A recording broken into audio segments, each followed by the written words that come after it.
Hello, আসসালামু আলাইকুম।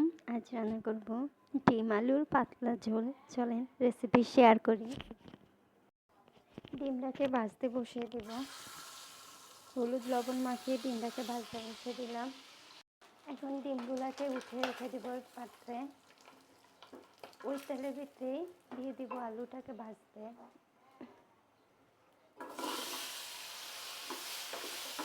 আলুটাকে ভাজতে বসিয়ে দিলাম।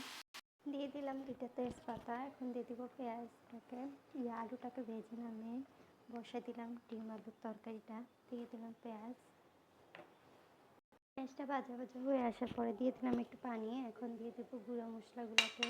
এখানে আছে হলুদের গুঁড়া, মরিচের গুঁড়া, জিরার গুঁড়া,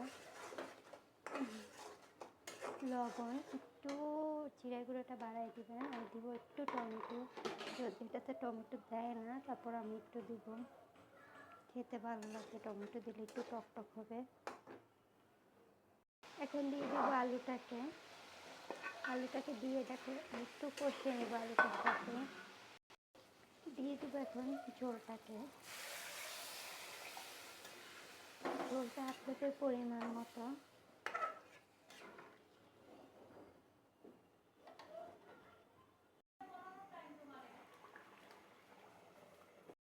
এই তো আমার ডিমের পাতলা ঝোল হয়ে গেছে।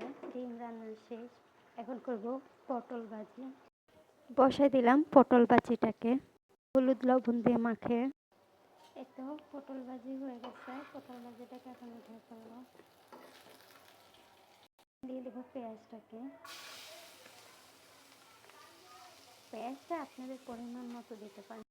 দিয়ে দিলাম একটু হলুদের গুঁড়ো, একটু লবণ। এভাবে দিয়ে একটু ভেজে নেবেন। আপনারা চাইলে আরও মশলা অ্যাড করতে পারেন।